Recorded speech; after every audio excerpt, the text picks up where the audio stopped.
What's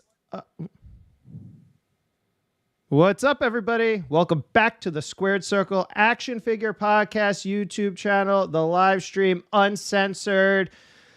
All right, guys. Today's going to be exciting because, well, one, in wrestling history, it is the 25th anniversary, 25 years to the day. Barely Legal was aired on ECW. You know, we're a big ECW fan here.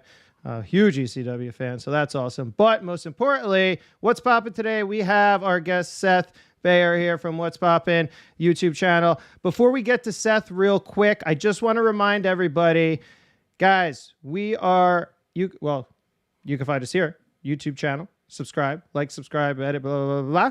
You know, do all that jazz. If you like the channel content, we're going to be building the content. We're going to be doing more reviews. My review room is this close to being set up, so don't forget to subscribe, hit the like button, turn that bell on so you know when we go live every time. Also follow us on Instagram and Twitter at SQDCircleAFP. And we are having a 4,000 follower giveaway on Instagram. We're going to do a 1 of 3,000 Chase Shop AEW Chris Jericho figures. So once we hit the 4,000, that giveaway will go live to everybody. I hope also everybody can hear me. I just want to make sure everything's okay with the stream. So if you are here, just throw a yes. We're encouraging people to chat. Please, if you're in here, chat with us. This is going to be fun. Talk about Seth, talk about his collecting habits, how it all happened, how the YouTube channel kind of came to fruition, etc. It's going to be a great time. And the one last thing before we get to that is don't forget to go to our Squared Circle Action Figure Podcast shop, sqdcircleafp.com, and you can get the KWK figure bodyguards for all your AEW and retro figures. Guys, these bodyguards are legit. These are what you should be protecting your figures with. So here's the shop. We have various varieties available. You could buy single clamshells for your AEW figures. You could buy the package deal which also comes with a box that has UV protection. You could just buy the boxes, and the boxes are great too, because if you have some older, figures like classic superstars or something, as you can see here, some of the earlier Mattel Elites, the Legends stuff. I mean, guys, these are amazing boxes. They will protect your figures. They're not going to fit firmly around some of this stuff, but they do fit very well. And again, you get that PET plastic, which is definitely a little more sturdier than the regular style, and you have the UV-70 protection, so you don't have to worry about your figures getting sunburned. We don't want any of the figures getting sunburned, not the cards or the bubbles. So head over to, again, sqdcircleafp.com and get your bodyguards today, guys. So with that all said, I want to thank you for coming on, Seth, and I want to introduce you. How are you doing? And as you would say, what's poppin'? Yeah. What's poppin', everybody? Now, I'm good, man. I appreciate the invite. I appreciate you having me on. There's very few opportunities where I ever get to feel like I really get to talk shop about wrestling, because anybody that watches my videos knows that, my buddy OG Geek and everyone else, they make fun of me. They're like, oh, who wants to collect stuff about men touching other men? So that's what happens on a daily basis, but they don't get it because it's nostalgia. It's childhood. It's white trash soap opera, as I like to refer to it sometimes, but it's so entertaining and so great. And it pulls you in. And it's also something I do with my family. Like my wife and kids love wrestling. So like we always go to the events and things like that. So, I mean, it's something to also do with the family and I've had a lot of fun. I've had almost like a resurgence of love for wrestling. Cause there was like a low point where, just obviously WWE was the only product that was on TV and the storylines have always been a little stale, but with the emergence in the past couple of years of AEW, it's forced WWE's hand, in my opinion, to try to step up their game. And, I like a lot of the talent over in AEW. So it's been a lot of fun. It's almost like a renaissance, if you want to call it that, I agree, Seth. I think it is a renaissance. I got back into it because of NXT. So, I mean, that really started, like I had pretty much, written off WWE, I would say in the early 2000s, after the merger with WCW. I went to WrestleMania 20. I couldn't get tickets anymore. I used to actually go with a bunch of guys to Madison Square Garden and all the local venues up here in the Northeast.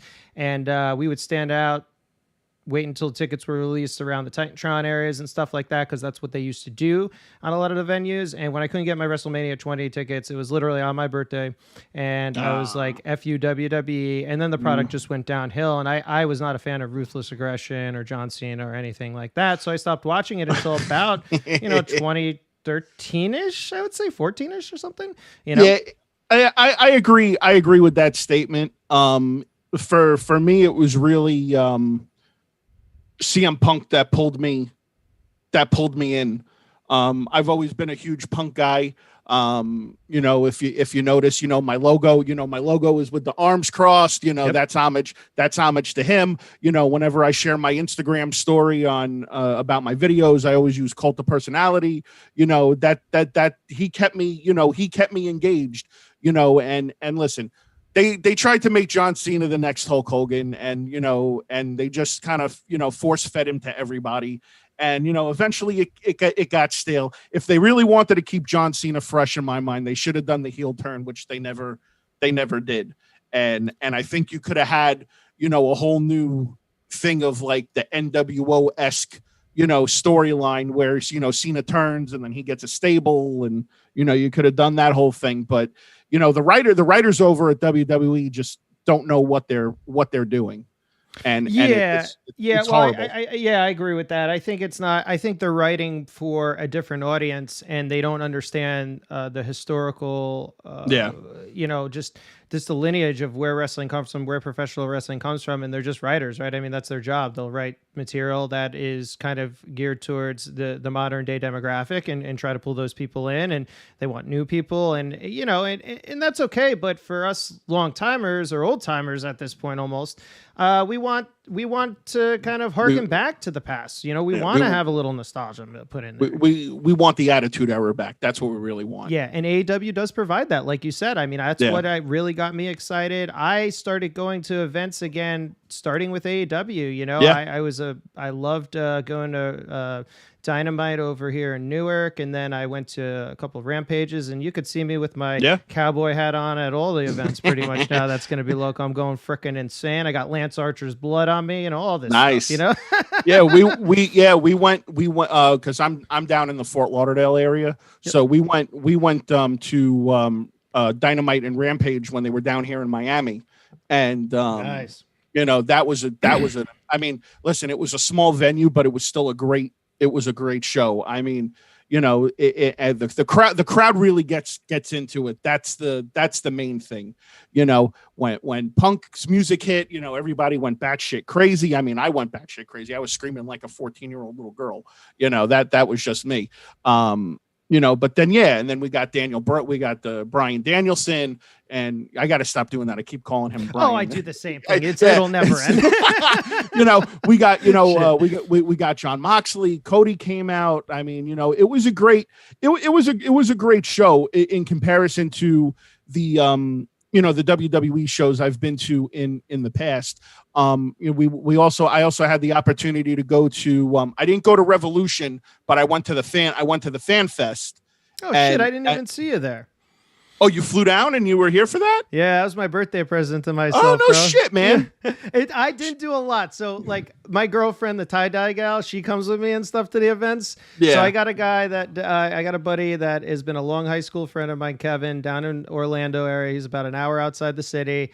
And him and I we were the guys that used to go together to the wrestling events. So the last event we went to, he flew up here for WrestleMania in 2019, and I never went to WrestleMania, and that was the first WrestleMania I went to because of that WrestleMania 20 incident I just talked about. Yeah. Long story short, I went down, I went to see him, we went to Revolution, we went to the Fan Fest, we went to Rampage and all that jazz. Yeah, man, I loved what even Jazzwares had on display, and we'll get to that later. Oh yeah, that was cool. Fan Fest was awesome, man. I mean, I mean, it was great. I enjoyed it. I wish the lines for the autographs were a little bit more organized rather than everybody just, going up an aisle to the mezzanine. Yeah, I got to meet I had brought with me my Undisputed Era 3-pack because I wanted Kyle O'Reilly and Bobby Fish and Adam Cole to sign that, which I did, and that's like a grail, that's like a grail piece. Getting to meet Bobby Fish and Kyle O'Reilly were super awesome. I think everybody I met was just so nice. The one cool takeaway was Adam Cole. I mean, the guy obviously portrays an asshole on TV, but I swear to God, he is one of the nicest freaking guys I've ever met. And he was just so cool and so humble and so down to earth and so cool to talk to. And there's actually, you know what? I got a good story for you about Malachi Black while we were there. Yeah. So you'll get a kick out of this one. And then I got to meet Danhausen. Danhausen was super funny. That guy was hilarious. Well, you don't like Danhausen? No, I can't get behind Danhausen, man. Okay. I'm not going to say anything else, but I get it, but I don't. Yeah. And then cool. And then we got I went to go get in line to meet Lance Archer so he could sign a figure, which I got one of his figures signed. Nice. Also my buddy Jan paid the $200 to go do the meet and greet with Chris Jericho. And the mystery gift is that he was giving out the shop exclusive AEW figure, but he was also signing them too. Yeah. So my buddy came out from the meeting, the meet and greet, came up to me and handed me the autograph because he doesn't collect figures. So he just wanted to meet Jericho. So he handed it to me. So he actually had Jericho sign it on the box, Le Champion. And it's sitting in my display case right now. It was one of the freaking coolest things. It's signed in like hot pink. Yeah, I saw the hot pink paint pen they were using, man. It looks sick. And it's so funny. Awesome. I had that damn thing in my cart when it went live, when they started listing everything for FanFest and stuff. And I was like, should I do it? Shouldn't I do it? And then when they announced it, I was like, oh, damn. Oh, man. Like, what are you going to do, But yeah, it was a great event. I actually made a video about it.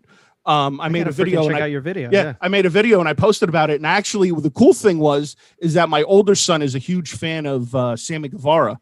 So I was recording my son interacting with Sammy Guevara, and then Sammy Guevara came up and he started talking to me while I was getting him on camera. And I was like, holy shit. I'm like, I can't believe this is happening right now. I got Sammy Guevara on my vlog. Yeah, dude, he's such a great guy. I met him over here in New Jersey at an autograph signing, and he literally he did the FU pose with me, and he was just like, we were talking, and he's like, you want to hold the belt? And I'm like, yeah, it's all right. It's a very shiny belt. You can hold your belt. I didn't win the belt. I'm not going to hold the belt. But to your to what you had to say, you're extremely correct. Everybody that I've met on AEW, including Adam Cole, like you said, I guess kayfabe is dead with him. But it's funny. He'll poke jabs and go into his character. Like I saw him at New York Comic Con. I thought he was great on the panel. And then I've had the pleasure to, after one of the Dynamites we were at, I think it's AC. He was not on the show. And Tony came out with him after the show, and he literally went around to everybody at ringside, shaking hands, taking photos, and signing autographs. That's so cool, man. That's legit. When do you see shit like that anymore? You don't. See, and you know what? That's a guy who understands the business and understands how important the fans are to the environment. And Cody does that too. Cody comes out after the show, like he did that when we were at Miami. Cody came out after the show was over. He goes, and he got the mic. He goes, I'm not leaving until I get a picture with every single person that's still here, behind. Yeah. I mean, it's like, who does that? No, I know. And look, he's a good guy. Look, I think he's a little hypocritical on what he did and whatnot, but that's just my opinion. I think truly he's a good guy, and I think he will succeed wherever he goes. I don't know if he can carry a company like WWE. We'll see. I mean, it's a real big test for him, especially with Roman being on top and you get the likes of Brock Lesnar and stuff like that. But getting back to also what you were saying about AEW, what I love about AEW is the fan participation, and what the WWE is trying to do is they try to always just limit their fans, right? Limit the interactions, kind of suppress the fan reactions and whatnot. whether it's crowd pumping noise or telling people to sit down and all this jazz, all these reports you hear. AW like realizes, and Tony realizes, that fans need to be participatory in the event to make it better. I mean, it's just going to be better. I mean, it's going to be they better. want to be heard. There. Fans want to be heard. Yeah, and on TV. I mean, if like, I'm telling you, it's like a rock concert, man. You go there and you see this. Like last week when they were in Boston, man, that crowd was one of the best crowds I've seen. They were wild ever. And I've been to a lot of shows in my life, man.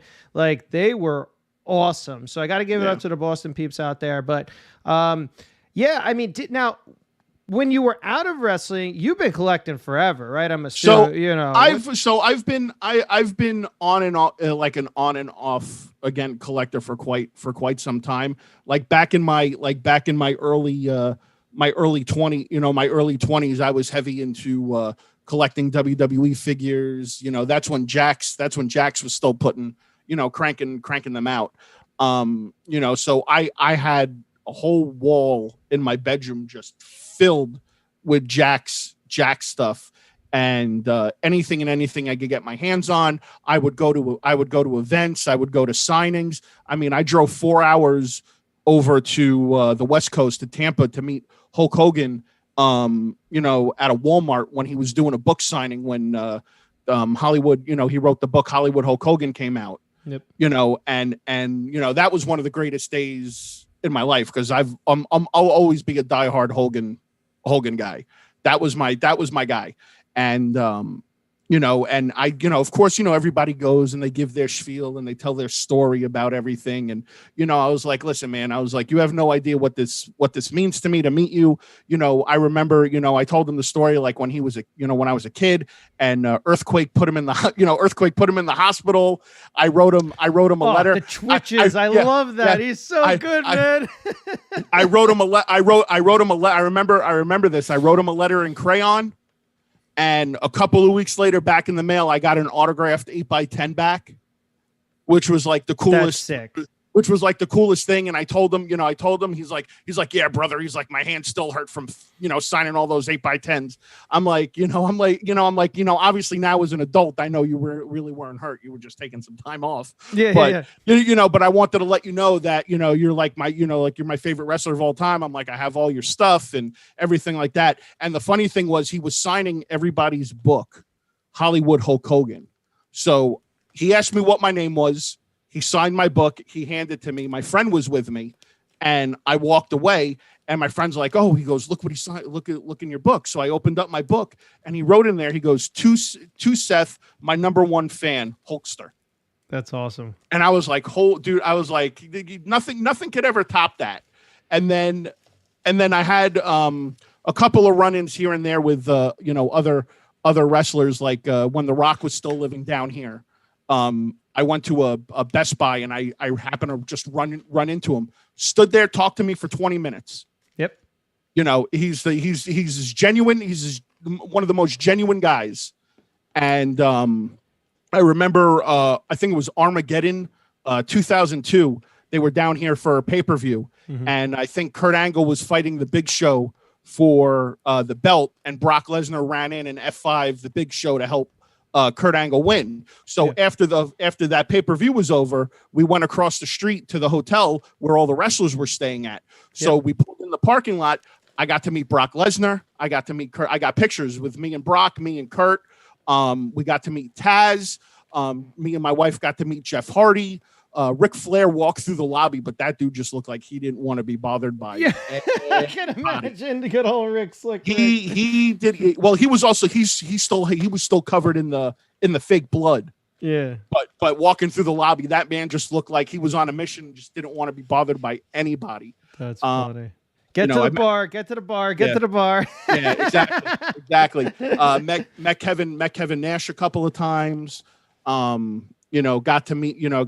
Yeah, I've gotten to meet a whole bunch of people over the years, man. But it's great. But the one thing that, now backtracking to that Malachi Black story. Yep. So I actually ran into a subscriber at FanFest, and we were talking while we were both in line to meet Kyle O'Reilly and Bobby Fish.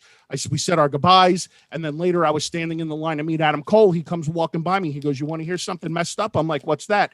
He goes, "I went to go get my NXT Aleister Black figure signed. I put it on the table, and Malachi Black just knocked it off the table, and he said, "I'm not signing this." Holy shit! And I'm like, "Are you for real?" He goes, "Yeah." He goes, "I'm trying to get someone in management right now so I can get a refund. I can get a refund on the autograph." And I'm like, "Dude, that is crazy." I'm like, "Why would he do that?" Yeah, he must be really sour about the WWE. Holy shit. But if he was really sour about it, then why the hell did he show up to the Hall of Fame? Yeah. To me, that makes no sense. Yeah. So I don't know. It's odd. Yeah. And look, I've never met him, so I don't have any personal experience. Yeah, I've never met him either. I'm just, in AEW.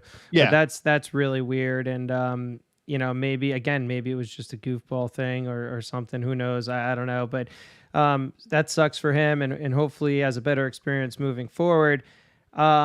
The funniest thing, you're getting me all nostalgic because I'm the same way. I mean, God, I've met Brett, Kevin Nash. I mean, I'm just going through my head of everybody that I've met in my life, and who, like, even the ECW, the best guys were the ECW guys, bro. I mean, after a show at the Armories or the arena, I mean, they would just all hang out. Rob Van Dam smoking joints, just hanging out, signing autographs. I remember he was in my town once. He's like, they were Gertner, him, a bunch of people were around.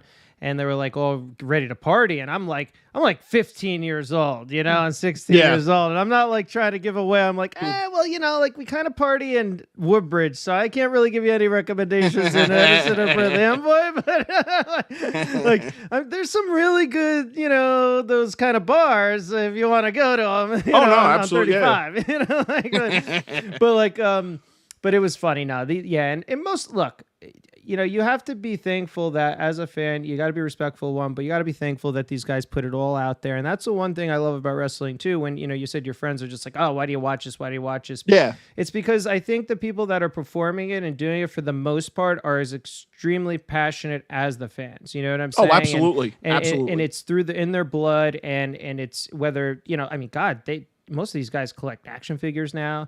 Yeah. They're in the scene, especially the younger guys or the guys that are our age. I mean, it's incredible. And so all this love for collecting for wrestling has reached back for a while from you, as you know. So I was the same way. Like, the Jakks Classic stuff, what got me back into collecting. I went on a little bit of a hiatus, and the Classic Superstars series, I saw it in a mall one Christmas, and I was just like, boom. I was like, oh my God, this stuff looks great. Flair looks great. Everything looks great about these figures, and that really got me back in. I collected every Classic Superstars figure, but as your Hogan story, we're going to talk about the Ultimate Challenge here because I was the Ultimate Warrior guy. I love Hogan too, though. Regardless. And I had a great correspondence with Warrior back in about 2005, 2006 when he was still alive, when he had his limited edition Classic Superstars figures. And I had recently been in finance. I was out of college. And I was back into collecting hardcore, and I actually had a great correspondence with him, and I purchased the 1 of 20 WCW return figure from him. Yeah, and he signed it for me, so it's in my case back here. And I have an Ultimate Warrior figure somewhere back here. I have an Ultimate Warrior figure review video. You could see that on our YouTube channel if you guys are interested in it. But you know what? Everybody said he was an ass, and he was the nicest guy. He did everything that for me in that transaction, and then more. He gave me prototype images of actually his one of his other Lightning figures from Classic Superstars. He was talking about, like, he was apologizing, saying, oh, well, my daughters and his wife, I forgot his wife's name. I want to say Linda, but it's not Linda. She's out for the soccer game, so I don't have the camera and this and all this stuff. And he was just very cordial, man. That's awesome. I mean, listen, you always hear stories about, people until you meet them, first, firsthand on your own. So it's like, listen, whenever these people catch these guys, sometimes, again, and it goes back to what you said about, having respect for them and stuff like that. So, I mean, for all somebody that had a bad incident, that's because they maybe caught him while he was coming out of a restaurant or having dinner with his family, or he was just trying to have some privacy. I mean, I get that. But if you're at like an event, if you actually are paid to be at an event, I mean, don't be a dick to people. No. No, you can't be. You can't be. You got to try to. You know, if you like you said with the Malachi Black situation, that's very odd. Speaking of Hollywood Hulk Hogan, right now, it's funny that you mentioned that because right in front of me, I have his new Hollywood Hulk Hogan Superstars figure, which is sick, man. I don't know if you like this series or if you're collecting this series, but these are the best wrestling figures to come out since probably Classic Superstars. Right here, my man. Yeah, I mean, I have 3 of these now. I think I have like 3 flares. Yeah, I mean, like, I have 2 of them. I got to unbox. I'm actually in the process right now of unboxing all my ultimates. So it's like you could see, like I have some of them lined up over here. And it's funny that you were talking about the Ultimate Warrior because I got the Halloween Havoc, okay, Warrior right here. Dude, so. I gotta show you something. So I don't like that match, but I really quickly I gotta reach over here. So back in the day. There used to be a guy on the Wrestling Figs boards called Scribble, right? Scribble 24 or whatever. He still exists, actually. He used to do customs. So I actually, during that era, he had made this custom for me. Oh, no way. A Halloween Havoc match, and it's got that Halloween Havoc Warrior in there, and he basically did like a repaint on it and stuff. It's super, super sick, you know? That's awesome. I love that figure. And look, I mean, you know, it's so funny seeing the classic Superstar version versus the new one because I just love the scan on the classic Superstars. They're so nostalgic, you know? I mean, it's just crazy. So yeah, I always have this out because it's just something special for me back in the day to collaborate with someone to like do this and like just have like, I don't know, just a fun package. You know, it's actually the Rowdy Piper Mr. Fuji package. He put a bunch of stickers on it and stuff, which is great. But he's as an artist, he was super incredible. And even in the detail, I'll take some photos of this in my Lightbox so everybody could see as well. It's just a really sick custom, I thought. No, that's awesome. That's awesome, man. I mean, I get it. You know, but like what you were, you know, to backtrack. So it's like, yeah, I stopped. So I actually got rid of all those like Jack specific figures, which I wish I would have held on to them.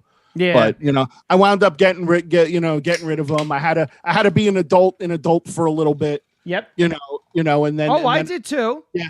I had to be an adult for a little bit. And then just recently, like the past 5 years, I got heavy back into collecting.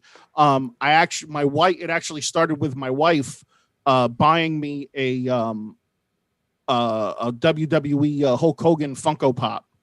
And that's kind of what got me back into collecting. Yep. So and then I started doing research and I started buying pops. And then next thing I knew, I was like 1,000 deep in pops. I had like 1,000 pops.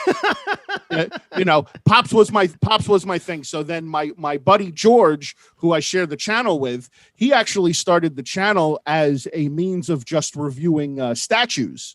Yes, like Marvel, I saw that. Marvelous Collectibles and Entertainment. Yeah. So he started that channel, and in the midst of all that, he wanted to bring on other content to the channel. And I'm just like, he's like, would you be interested in going on YouTube? And I'm like looking at him and I'm like, why the fuck would anybody want to watch me? You know, I'm like, I'm not, animated or entertaining or whatnot. And he goes, dude, you're freaking hilarious. He goes, you'll find your niche. Trust me. Yep. So that's when I came up with the name What's Poppin', you know, and, you know, it was based upon that. And then over the years, I've moved away from Funko because I refuse to support that company anymore, just because of my personal issues with them.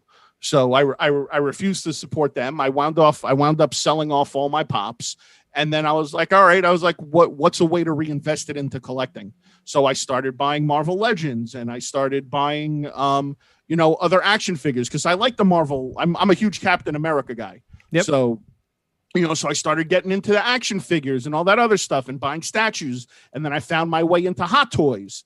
And Hot Toys was like, you know, a very deadly road for me. I mean, you know, we're talking about like $250 to $300 figures. So, you got the Marty. Nice. Oh, you know.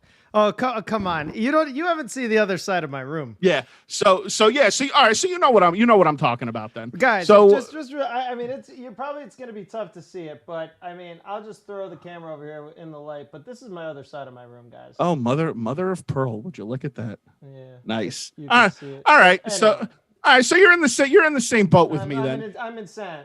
All right. So yeah. So then I I was just like I kind of got tired of collecting all the Marvel and the Ninja Turtles and all that other stuff because it's a never ending thing. It doesn't end. There's no means to an end to it.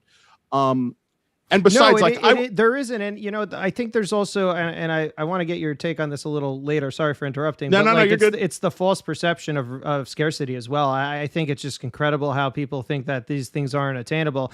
I mean, even to this day, like we can even talk historically, like how these Hasbro figures. I mean, God, they're everywhere all the time, yet prices are insanely high on them. Well, it's supply and demand now. That's the whole thing. Yeah, but I mean, when is like when I can go onto eBay at any given time. Now, obviously, I may not find a Yoko like that, which is pretty much pristine, but I can pretty much find a Yoko if I wanted it, depending on condition. Where you want to be in your collection. Yeah. So yeah. So anyway, continue. So I just I was like I'm knowledgeable, but I'm not like too knowledgeable about like the Marvel and the Ninja Turtles. Even though I grew up watching the cartoons and I watch all the Marvel movies, I'm not a big comic guy, so I really don't read comics, but I know enough to hold an intelligent conversation. Yep. And then that's what brought me back to wrestling. I was sitting down one day and I was thinking about it and I was like, you know what? I was like, I wonder if I can make the jump back into wrestling, because that I know everything and anything about. I mean, we could talk for hours about wrestling. I'm sure we can. Of course. Yeah, I'm sure we can. And I was telling me about Armageddon in the early 2000s, 2003 or whatever, 2001. I'm like, geez, yes. yeah. I'm like, yeah, we could talk about this forever. And the thing is like, what really makes me happy? So wrestling is what really makes me happy when it boils down to it. It's something that I can watch, something that there's product that you can collect. It also gives me that connection to my two sons and to my wife, something we can do together as a family. And that's the whole thing about it. So I started selling off. I sold off about 75% of my Hot Toys, and I took all that money and I've just been going ham on wrestling. I'm working on completing all the Hasbros. I'm working on getting all the Mattel retros. I'm being very selective about what I'm buying WWE wise. Mm-hmm. So with WWE, I do buy some elites that I like. But as far as it goes, I only strictly go after the Ultimates. Now, as far as AEW goes, I'm all in on AEW. I'm trying to be a full on completist. Yeah. So that's where I'm at. I'm at right now. Like I've paid stupid money to get a lot of these chases. I think the most I've spent on a chase so far has been $350. And that was the 1 in 500 Darby Allin chase. Yep. So, that's I picked that up at a show that I was just at in Atlanta. I saw that the Toy Atlanta show that you had the YouTube channel. Yeah, that was a cool show. Yeah. So I picked that up. And then, like I have the 1 in 3,000 Britt Baker. I have the 1 in 5,000 Darby. I've got the 1 in 3,000 Hangman. I have the 1 in 1,000 Cody. Got the 1 in 1,000 Rio. I got the 500 Darby. I got the 1 in 500 Anna Jay. I have a 1 in 3,000 MJF. I got the shop exclusive Jericho, and then I just got the 1 in 5,000 Moxley that I got from Ringside. I ordered that whole series from Ringside, and they put a chase in there. I'm still ringside. What's happening, guys? yeah, and you're closer to ringside than any of us. Oh, Jesus, Seth, don't get me started. I've been supporting ringside since pretty much 1990. 8 or something. I have no idea. Yeah. I mean, but they don't have my order history from back then. But it's just a matter of look, I get it. I'm lucky also, and this is funny. I have this video up here on your Instagram. Where can we find you on Instagram? It's what's what's underscore poppin dot underscore. Okay. And I love your display here too. I love that you have a cleaner display, and you had commented on mine that it's getting really messy though right now, but I do like that yours is very clean and orderly. I absolutely love the acrylic risers and that's really nice. With the dude, honestly, like I don't know how methodical you are with things. Obviously because this is our true first time actually interacting with one another. But I gotta tell you, I make a checklist for everything. Yep. So I have an exact checklist of exactly what Hasbro's I need left, what Mattel Retros I need, what Ultimates I need, what I have that book too from Dude. Mike I have great. That too. Fig Heel's amazing. Mike is great. He's been on the channel a couple times right now. If you guys are looking for checklists, head over to Amazon. Fig Heel at Fig Heel on Instagram. You can checklist everything. I'm cataloging my collection currently, as is Seth, I guess. I have the book. I bought that. Yeah, I bought that book from him off of his Amazon shop. So I got that too. But I can't take that book with me when I'm out and about. No. So I have a checklist on my phone. So it's like, I go through that, and I'm fortunate enough that I have some really good shops around me that have a very good selection of wrestling. Now a lot of the Hasbro's that I've been getting, I've been buying those off of Whatnot auctions because I've been finding steals off of Whatnot. Really? Oh my God, dude! I got I've heard of people paying up now. I have not. I got a mint. I literally got a mint off card, Greg the Hammer Valentine Hasbro, for like $6. Wow. Okay. I gotta give it a try then. I trust you, and I know. Look, I'm signed up. Listen, I think I'm going to be selling maybe a little bit. I just got the Legion of I saw that. The Legion of Doom. Sick. Dude, these things are freaking probably the cleanest Legion of Doom. The paint is great. None of the pegs are broken. All the paint is there. They're spotless. $40. Yeah, you can't beat that.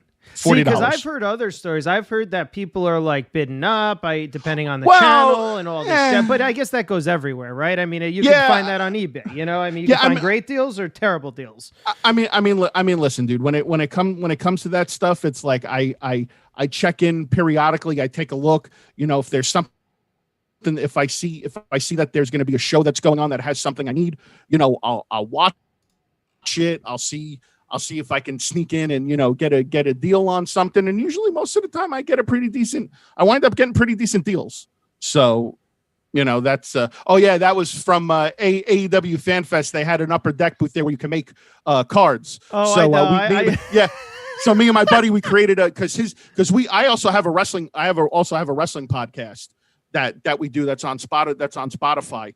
It's called the World Wrestling Podcast. I've only done like 9 episodes. I'm still like toying with it, but like basically it's me and my buddy Captain Powerlift.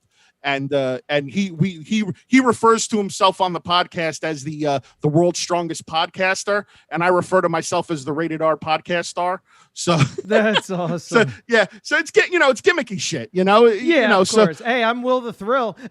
Yeah, exactly. It's gimmicky stuff. So basically what we do is we talk about some news for the week, and then we recap the shows and stuff like that. So we just kind of started that. We're in the process of it.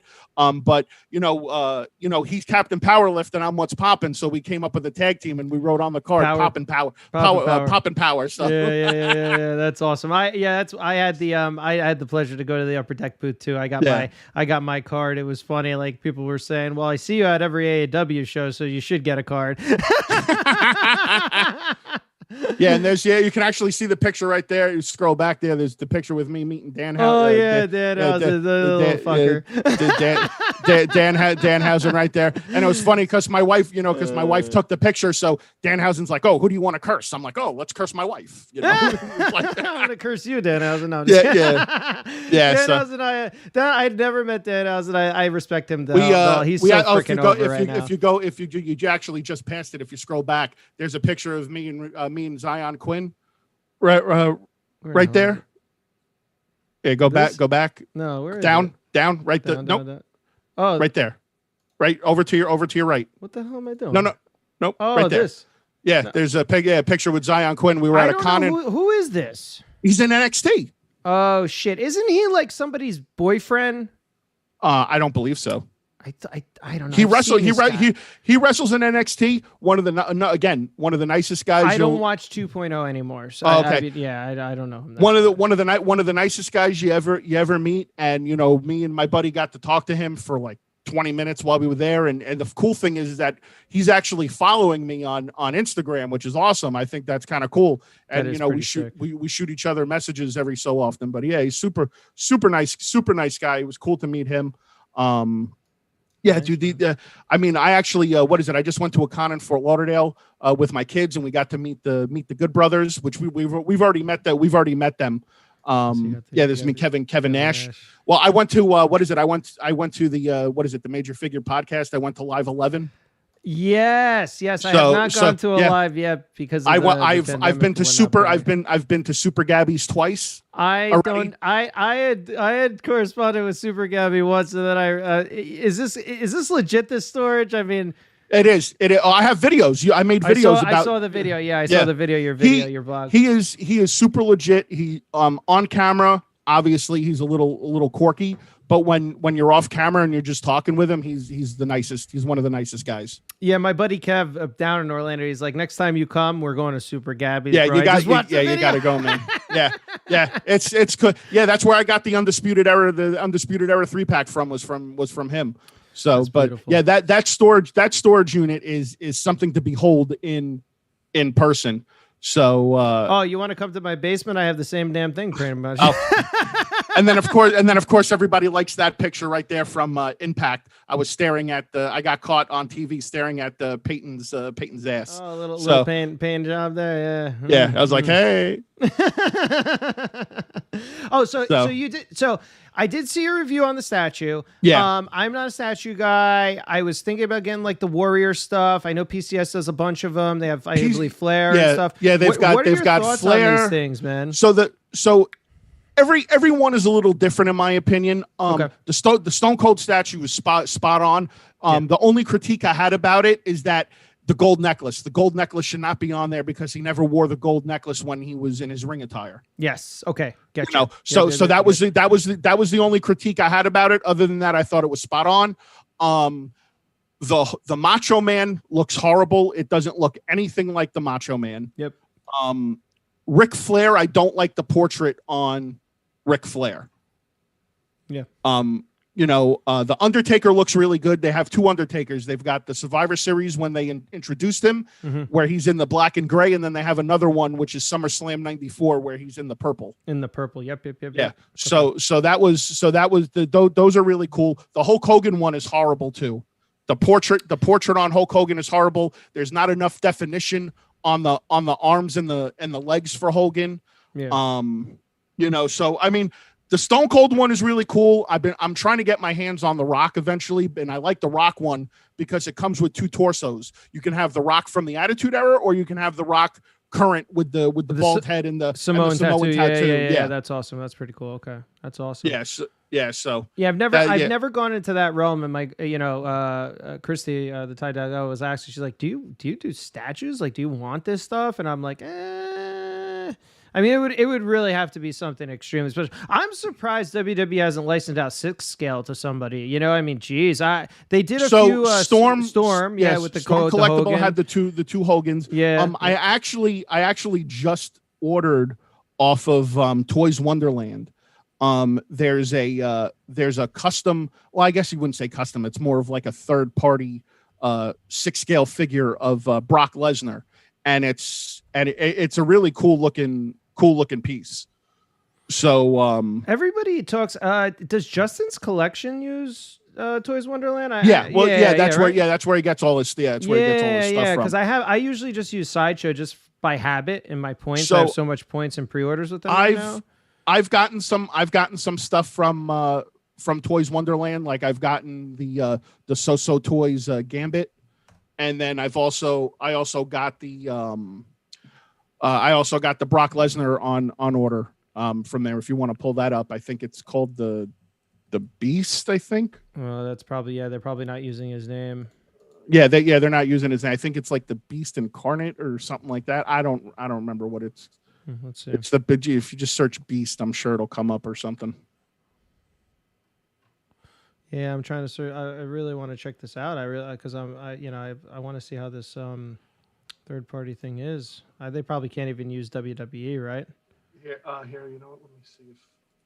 I love this '89 Joker. I did pre-order this on Amazon. Oh, I actually picked that up. I actually got a deal on that for a buddy of mine. I got a hell of a price on that. Where is it? Search. That's weird, yeah. But yeah, no. So here it is. It's called the one Toys 6 scale double champions Fierce Beast. Fierce Beast, guys. All right, there. Yeah. Fierce Beat. There you go. That's my terrible typing skills, everybody. You have witnessed it, and well, my computer is not really centered properly.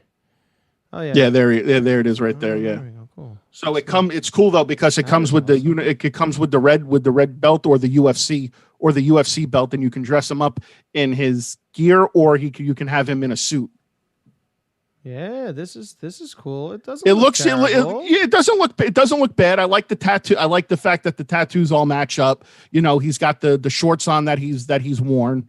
Yeah, they're cloth. They're nice. Yeah, I think it's a little bit weird in this area. Oh, sorry, jeez. Yeah, in the portrait area, like in the neck area, the head looks a little too big. But again, these are prototype images, guys. Who the hell knows? We don't know what the finished product's gonna look like. But I agree with you. WWE needs to license out to make 6 scale. They figures. do. Absolutely. They do. And it's just like, I mean, God, all the historical guys that you can do and whoever, even if you didn't want to go with Hot Toys or something, maybe that's not for them.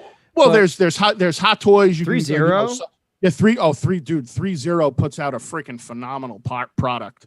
I enjoy the 3-0 figures. Dude, I have the 3-0 Game of Thrones stuff is amazing. I have the 3-0 Rambo. Oh yeah, that thing from Rambo 3, man. That thing is a beast. Yeah. I love that Rambo, dude. I wish if anybody needs to get the license from WWE, it needs to be 3-0. Why not? It's not hot. Like I said, it's not Hot Toys. Yeah. They're better than Sideshow. I mean, I love I don't think Asmus would be good just because I love I don't know. I think they're good with cloth and good with the soft goods. Yeah, the soft goods. Yeah, and stuff like that with the Lord of the Rings stuff. But that's what I love. I love collecting the Asmus Lord of the Rings stuff. But they have to go 6 scale. It'll be sooner than later. Come on, it has to happen. I do need to get my hands on both of those Storm collectible Hogans, though. I do definitely need to get. Go to the shop. They have them in Orlando. I was at the shop when I was down at FanFest. And how much is he want for whatever? Drop 200.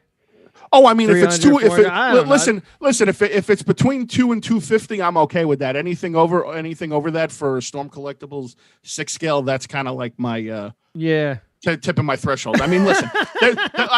Listen. At one point, when I actually first found that Storm Collectibles made those, I went on eBay and I think I saw the NWO one going for like $800. And I was all right. I was like, this is going to be something that I'll have to come across it at some point, later on down the road. Are you going to get something like, now I don't know how deep you are. I know you like a lot of high end stuff, but you are selling off some of your Hot Toys. I mean, would you get something like the Voltron that's coming out from, who is it? Was it Blitzway? Blitzway. Oh, that thing is sick. I I actually have a Voltron. I have the Lego Voltron. Yeah, and I see you do a lot of Lego builds and whatnot, like right well, here. It's just it's just fun. It's just to break up the content, the content a little bit. Okay. But I'm actually in the process right now of building the Lego DeLorean. I just got the Hot Toys DeLorean. I was like, all right, I'm in. Yeah, how much? Payment which plan. one? Oh, okay. So you got the re-release. I got the re-release. Why not? Yeah. I'm hoping that the capacitor is or the was it the stupid the flux capacitor? Yeah, it's removable, so you can like kind of have one and two at the same time. But it has like the what was the damn thing called the disposable? Mr. Fusion. Mr. Fusion. Yeah. Hopefully, if that's removable, I'm gonna be so happy because I'm best of both worlds. Listen, you can ask me anything about movies. I am like useless. I have useless trivia knowledge for days. I mean, if you're ever on a trivia game show about movies or TV or sports or any of that shit, I'm the guy you phone. I'm the friend. We're going on tangents here, but this is another one of my son of a favorites. bitch. That's a listen. As much as I fucking hate sideshow figures because I think they're fucking cheap as shit. Yeah. That Jack Burton is like a grail piece of mine that I have to get. You got to get it, bro. My favorite part. My favorite part of that whole movie is when they're going to Lopans and they're walking in the sewer and the thing pops out of the tunnel and Wang throws the grenade in there and blows up and he goes, it won't come out no more. And he's like, what, Wang? What won't come out no more?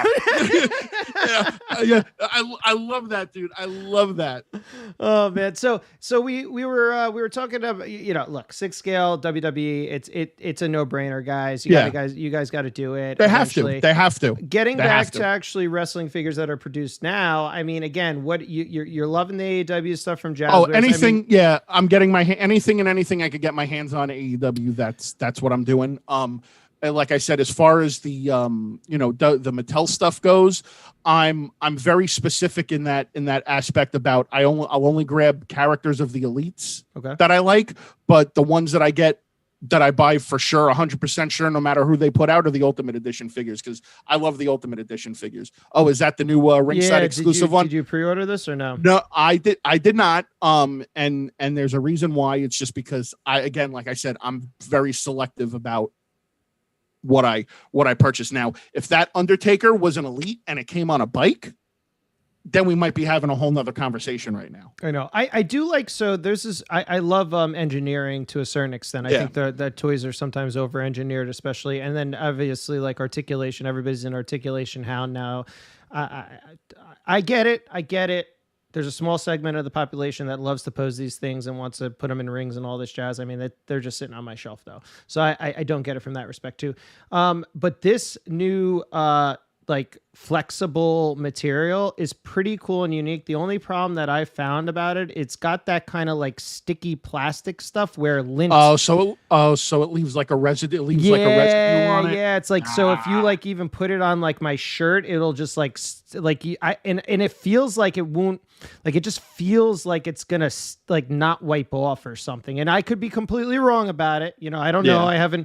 We haven't talked to the design team, and I haven't listened to their questions because it's always the same garbage over and over. And it's like, okay, yeah, we'll get to this figure and that figure and blah blah blah blah. But yeah, other than that though, I love it. I think the flexible material is great, but it just has that kind of stickiness to it a little bit where it'll be like somewhat linty. It's a great figure. From an era of the Undertaker that I'm not his biggest fan. I do like the American Badass. Oh, I love the American Badass. Yeah. Dude, there were so many times that I wish he would have, when he came back and he did his one year WrestleMania, it was once a year. He did it at, that he would come back AJ, right? Why? Well, he didn't even really come back as the American Badass. But it was kind of. It was esque. It was esque. But yeah, and it was funny too because like when they were talking about Seth Rollins' mystery opponent, I was almost 100% sure it was going to be the Undertaker. Oh, after what he did at the Hall of Fame. No, wasn't even that. Yeah. Just before that, because they're in Texas. I was putting 2 and 2 together. Yeah. He's in Texas. He's in home. The last 2 WrestleMania matches, one he lost to Roman Reigns in front of a crowd. The other one was the pre-recorded one that he did against AJ, and he never really had a true farewell send-off in front of a crowd. So figuring being at home, he's getting inducted into the Hall of Fame. To me, that would have made sense. Now, am I happy that it went the other way and Cody showed up? Of course, absolutely. But you know, I was almost 100% sure that prior to that, it was going to be the Undertaker. Well, I had my money on Undertaker, John Cena, possibly Shane McMahon. I didn't think Shane was going to do it though. And I thought Shane McMahon too. And I even said this to my wife and my friend. I said, listen, I said, if the Here Comes the Money hits, I guarantee you're going to get a lot of people booing, and people are probably going to get up and leave. Yeah, I thought so too. Ringside Collectibles obviously is offering an amazing amount of stuff. Did you get the Brody -1 pack yet? It's on order. Okay. I think it's super cool. I love what they did. Even with just the unmatched Brody. I just think that's an amazing figure. Yep. I think, you know, I think AEW for the most part has the better scans. I think they hit some of the portraits like really, really, really good. Like we were, you know, like you said, we were there at FanFest, so we saw all those new figures they were releasing. I mean, I went apeshit when I saw that CM Punk sitting in the case. You know, it's so funny. Magic comes over to me and they know like who I am and we correspond, and he's and I took a bunch of photos too when I was there. He said that people were really like knocking this figure, and I'm like, how could you knock this figure? How can you knock it? The portrait is perfect. Portrait's perfect. The Larry jacket was a freaking awesome touch. Amazing. Yeah, and you know, and I like the fact that, you know, he's the chase. So you're either going to get him with the pants or you're going to get him with the tights. Yep. And same with the Ricky Starks. I love the Ricky Starks. I love the Miro. Looks great. The updated Miro without the scream and scan. You know what I really like though, the fact that I don't even know if they're going to put it out now or if it's going to change, but they were going to Cody in a suit. Yes, and I have that figure picture. People were also getting him on about Christian. I thought Christian's face looked great just because it's an older portrait of him. You know, I think people don't recognize that when you got up close in look, there are a couple I thought were like this Eddie. I'm not. Yeah, Eddie was a little. Yeah, Eddie was a little off. Yeah, it's a little stretch, but you know, look, I never, because I know he's not doing everything. Powerhouse is on point. This MJF. They kind of, you know, they're still working on that a little bit. And this is Cody in the suit. the Cody in the suit. I love. They don't put enough guys in suits. Yes, and they're like, well, you see, they're starting to do that now with the Hangman being in his street clothes and stuff like that. And I like that they're doing even like Taz as an announcer. I think it's great. I love the Jade. I mean, the Jade was, and I think, and this is the CM Punk they nailed it with the tattoos. They nailed it with the tattoos, man. I mean, to me, CM Punk is one of the hardest figures to nail just because of all the tattoos, all the deco that goes on around him. And they nailed it.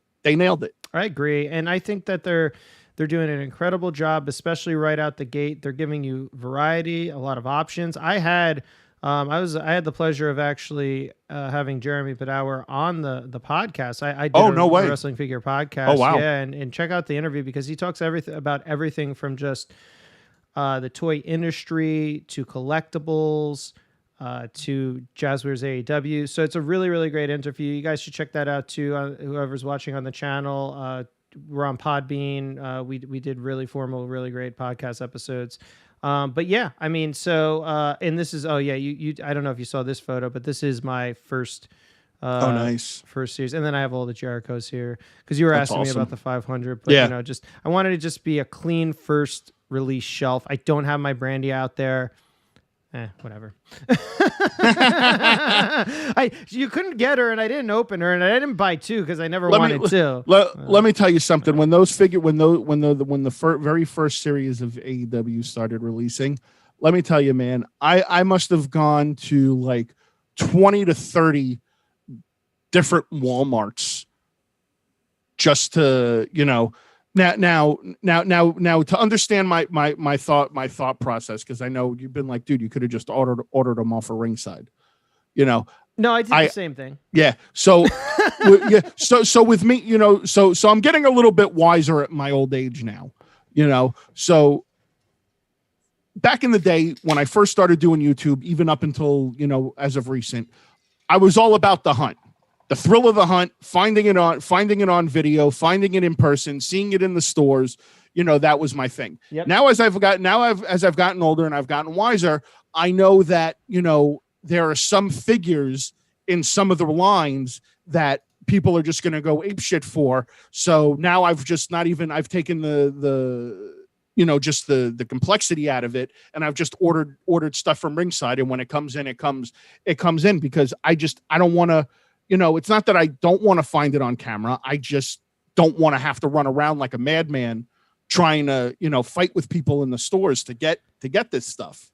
Yeah, but there's also, Jeremy said it, like, we talked a little bit about the launch, right? And how you need to actually underproduce at retail when you launch a product, because what you want to do is you want the actual retailer, the buyers, to have confidence in it.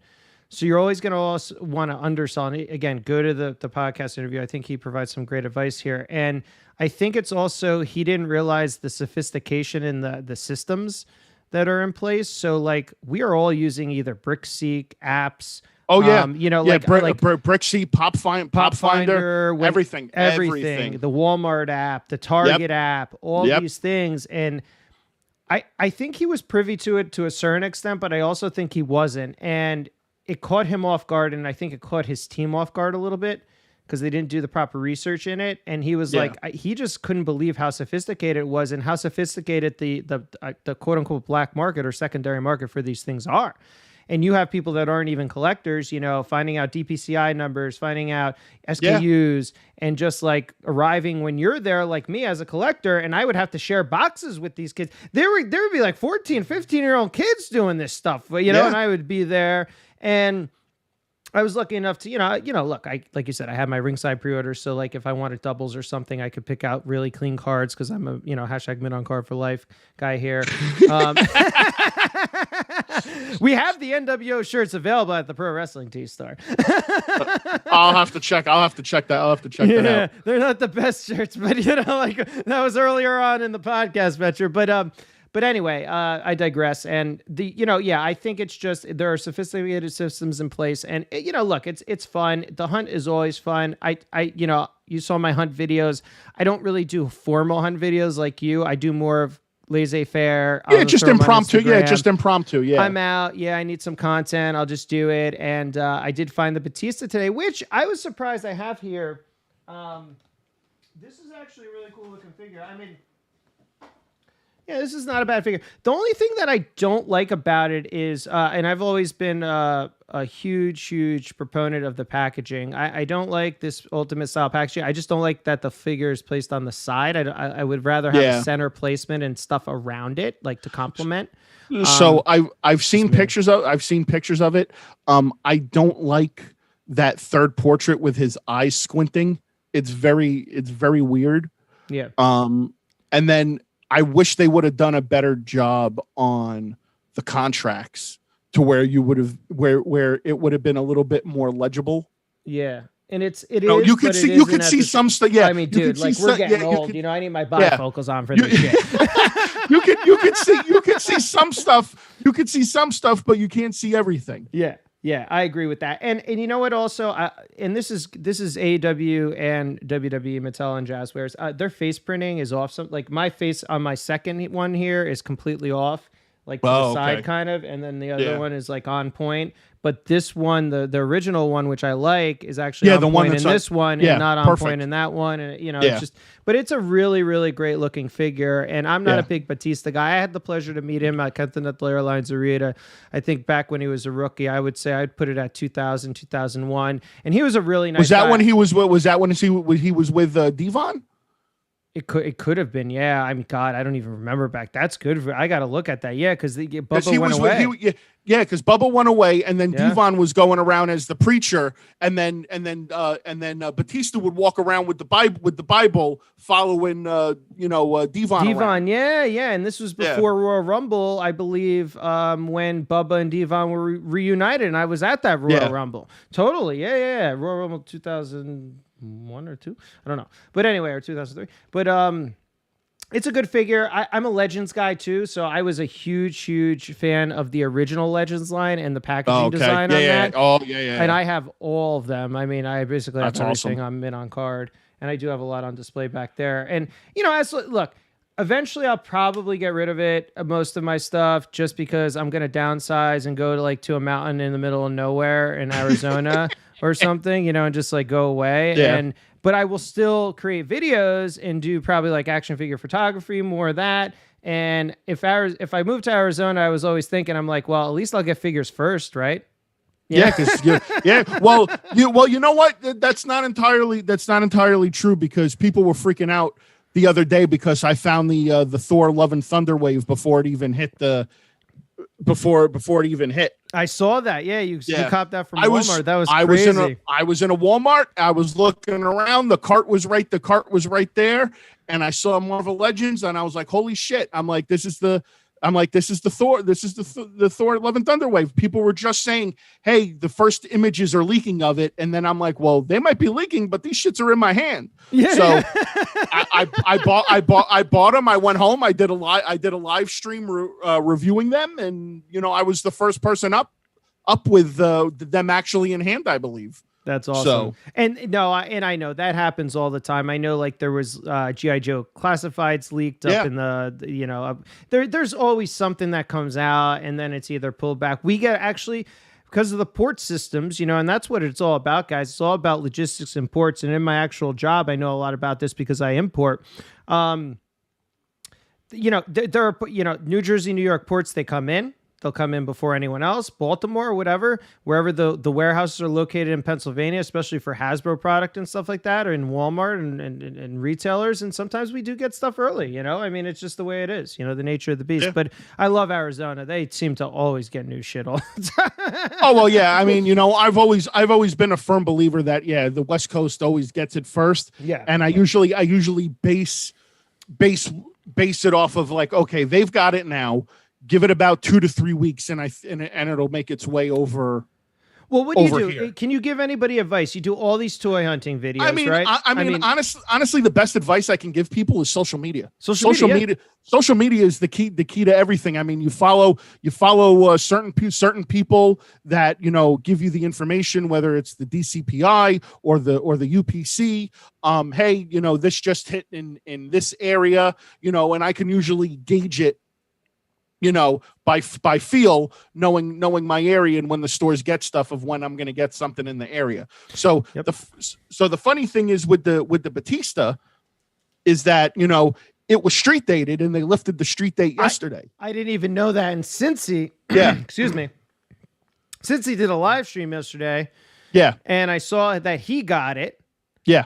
And I believe he called you out on the live stream because I was watching it. Me and him are buddies. We talk quite a bit. Yeah, so. and I have not I'm kind of I'm new to this game. I'm just watching people. I've been watching people. I got my favorites. I always have my favorites. I watch my favorites and I keep doing my thing and and that's it. And because not a lot of people are into the wrestling, you know what I'm saying? No. There's not a lot of people. That's why I wanted you on, because I think it's also this territory where there's a lot of room for more content. I think absolutely. And I know Major does a lot, and they do a great job. Matt and Brian happen to be some of the nicest guys I've ever met.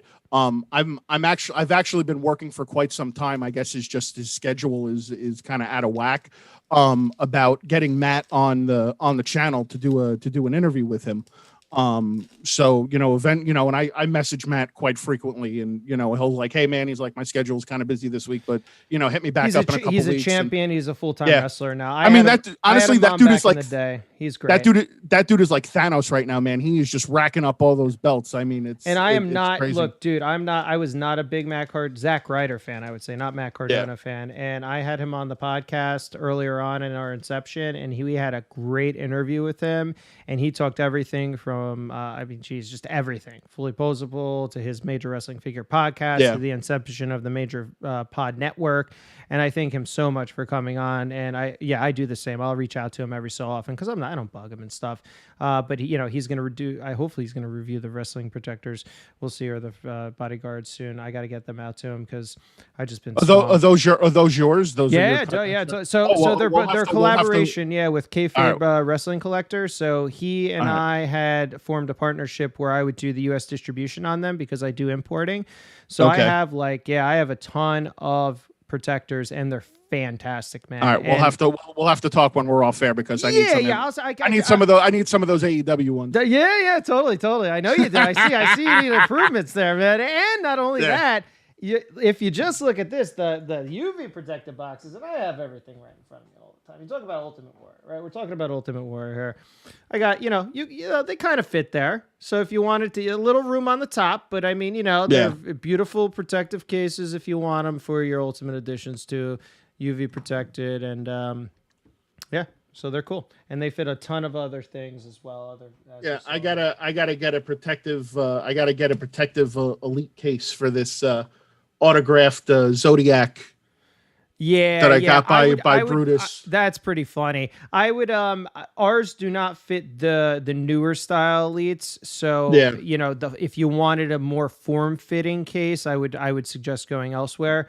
But again, if you had any older, I mean, I'm trying to think if I have my Punk out here, you would go crazy. No, it's in I have a whole shelf right here that people don't see. And up the shelf right here is all my CM Punk stuff. Do you have the I'm trying to think. It's the I have a lot of them. I have a lot of them loose. The only one that I have on card right now, I can tell you. Let me just stand up real fast. It's Elite Series 29. That's the only one that I have in box. Yeah, this is the 16 is one of my favorite, I thought, because it's just sick because it comes with the shirt, the best in the world shirt. It's his classic gear. So that's mine. I actually got this off a Hostile Toy and fits perfectly in our protectors. He's on my bucket list as someone that I have to meet. Yeah, I only have imagined like next Fan Fest and I know he's very personable. I mean, personal in a way, and I'm assuming he's personable too. But I would assume he's going to do something soon because he hasn't really done. I've been to a lot of AEW shows, probably about 5 or 6 right now. He has not done any even like meet and greets or anything yet. No. So he did come out. I was at Philly. He did Chicago. Yeah, he did that that thing in Chicago, but that was for Pro Wrestling Tees, I think. Yeah, and I remember that. And was that at a con too or something? I don't know. Yeah, it was some expo thing in Chicago. Something CM, I don't know, whatever. So, but he did come out after the show, which I thought was really awesome of him because he kind of did a little bit of a rib thing where after the Philly show, Dynamite, the last one, they had an ECW tribute, and it was awesome. Jericho came out, Malenko came out, Jerry Lynn came out, Taz came out, Tony was in the ring, and Punk came out after everybody and said, "Hey, I was the ECW champion," which was fun. And Jericho was great too. He held up my ECF and W sign and everything afterwards. That's awesome. And it was just because I mean, if you I was there at the ECW arena, I rode the bus with New Jack. I knew these guys. We went to shows together and all this stuff. And I've seen so many the local ECW stuff. I went to Living Dangerously and all the pay-per-views in the Hammerstein Ballroom and all that stuff. That's cool. So to see that happen, was just a very special moment. But anyway, I digress again. Yeah, he has to do more, I think, at least getting out and doing some more autograph and doing some more fan service, I think. He should. I was happy with who I met at FanFest, but I was a little disappointed about who some of the, who wasn't who was there. Free and who was paid, right? No. Who wasn't there. Oh, okay. Yeah.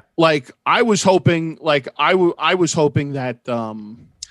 we would have gotten Darby Allin or Sting. None of those guys were there. I was hoping for the Young Bucks to be there. They weren't there. Was Hangman?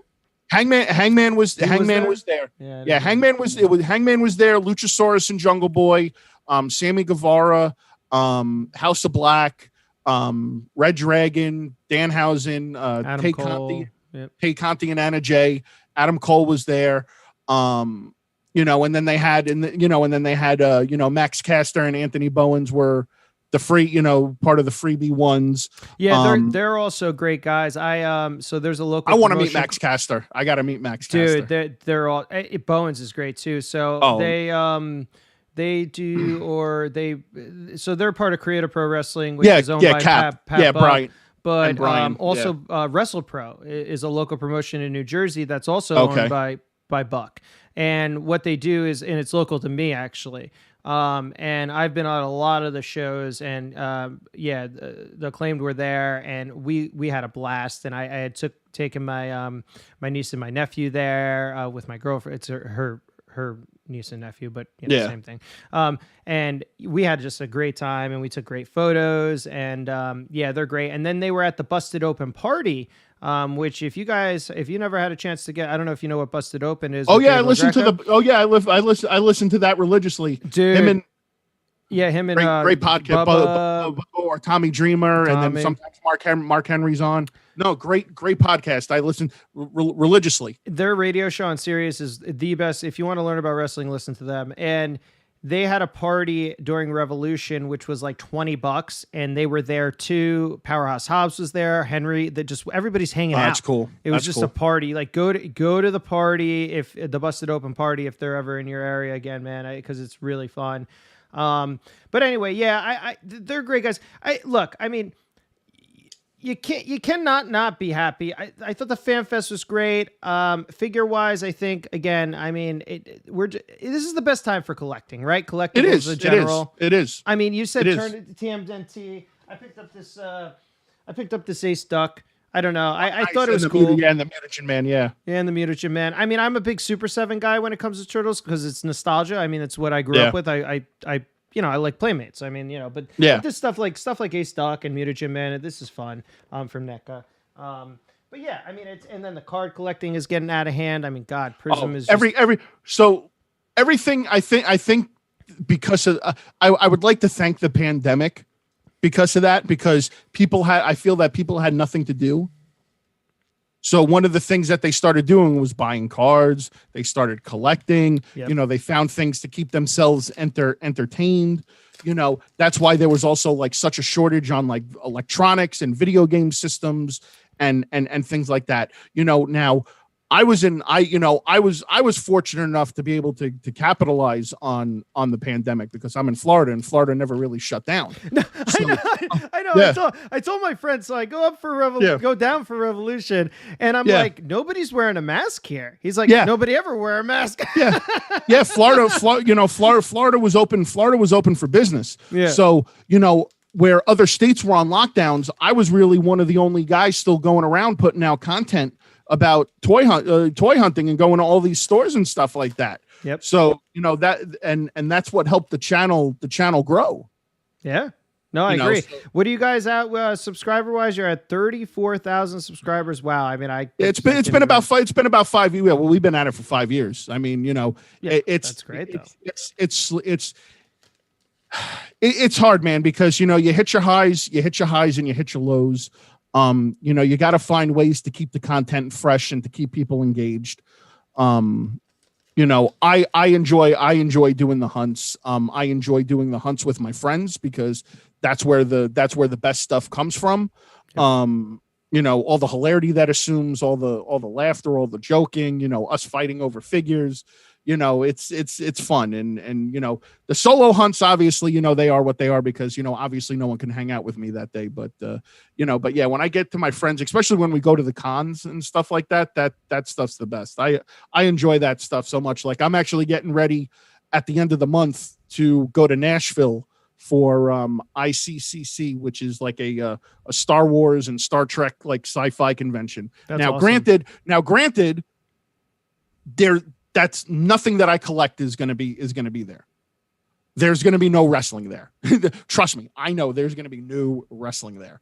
There might be a hot toy or two, maybe, that I might pique my interest. So I know my money is safe for that trip. But the reason why I'm going is because I want to go and hang out with my friends. Yeah. Yeah, Like totally. me and OG Geek are going up there. Yeah, I love the Big videos Dub, with OG and you, like with the hot toys. You go to that one place whenever you buy him or whatever. Go to Tate's. We go to Bits and Buttons. We go to Tate's. I think it is Emerald City. Go to Emerald City. Yep. I watch that all the time. Totally. Yeah. Yes, but So I'll hang out with OG Geek. Big Dub's coming there. Josh Pence is going to be there. We're all going to be there, hanging out and having a good time, and just whatever happens. Yeah, totally. And that's the fun about it. I mean, if you find something, you find something. If you don't, you don't, and you get to enjoy it with your friends and have good, just banter and laughs. And everybody loves also watching even if you don't buy anything, but what's out there, right? What's in the exactly. What's available, because every market's different. Every place has something different to find. Everybody has different stores. Even here, like I find I have a small toy shop. Paul's Toy Room, and I think he just does a superb job in just vintage stuff, and he gets people coming in all the time, like cleaning out their basements and their attics and stuff like that. And it's just so much fun just hanging out with the guys there at the shop and stuff. Most of them don't do a lot of this social media stuff and whatnot, YouTubing, but that's what I love. I love going to the shop and hanging out, like being a kid again. Saturday morning, what did I do? I woke up and I watched Saturday morning cartoons. Yeah, right? That's what we did. Exactly. Exactly. Saturday morning now, if I'm not busy or if I don't have adulting to do, I'm going to Paul's Toy Room and I'm hanging out. We're watching cartoons. Honestly, I get excited when I go to a lot of these toy shops and they have like the real vintage stuff from like when we were kids. Oh. And you see the toy, the orange Toys R Us sticker on there.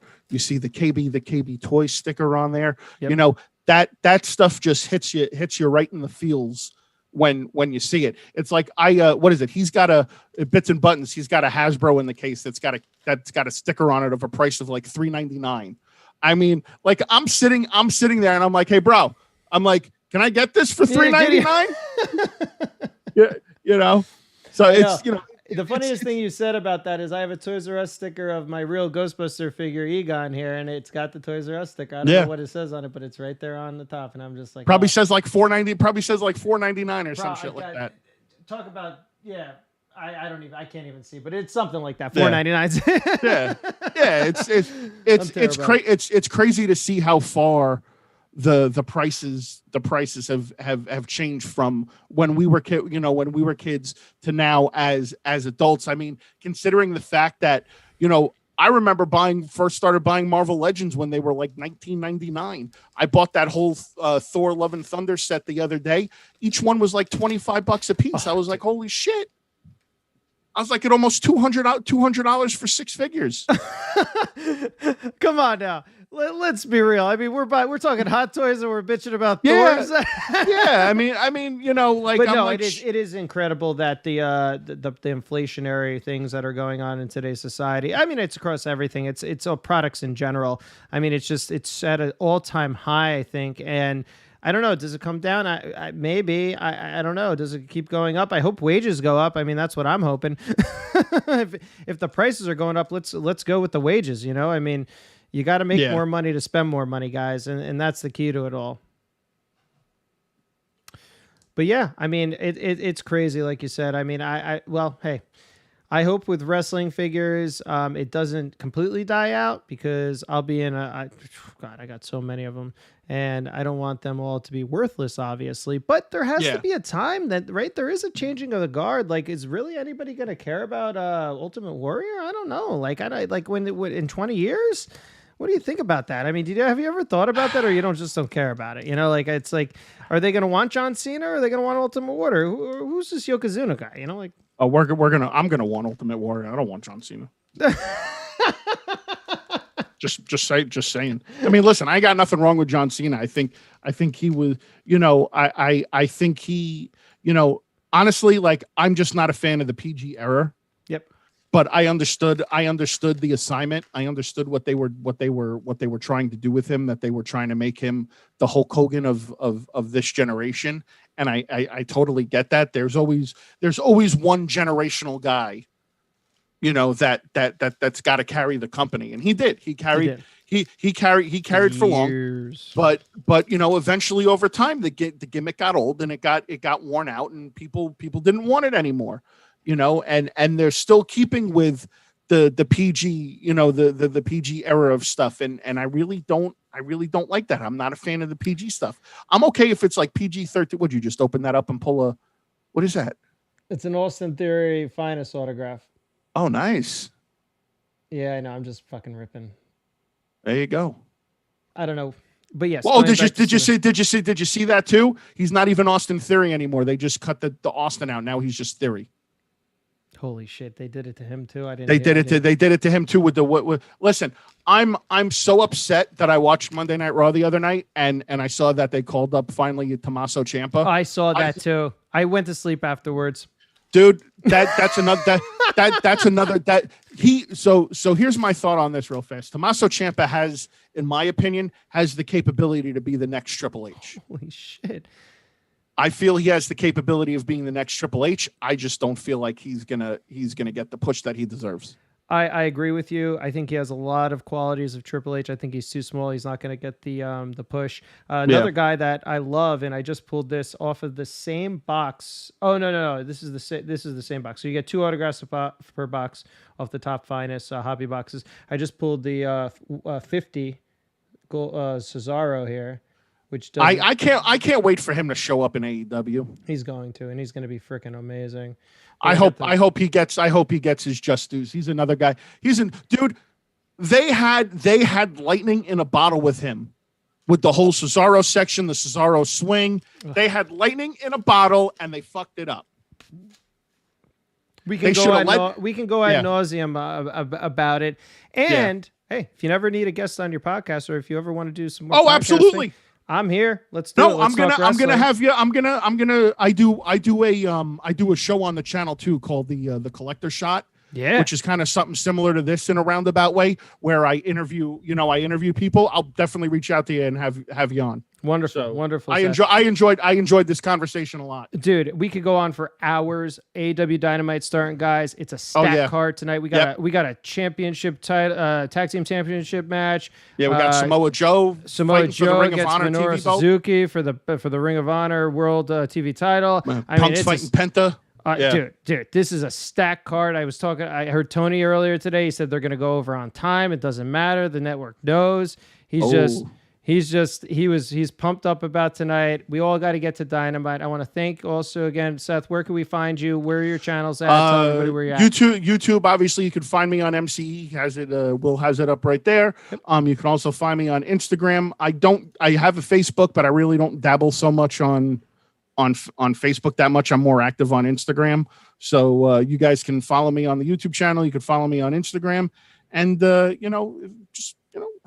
just like to have fun, man. This is what it's about. And this is the one thing I enjoy about the hobby more than anything is collecting with other people. Like, I'm glad we had this opportunity to talk because you seem like a really cool guy.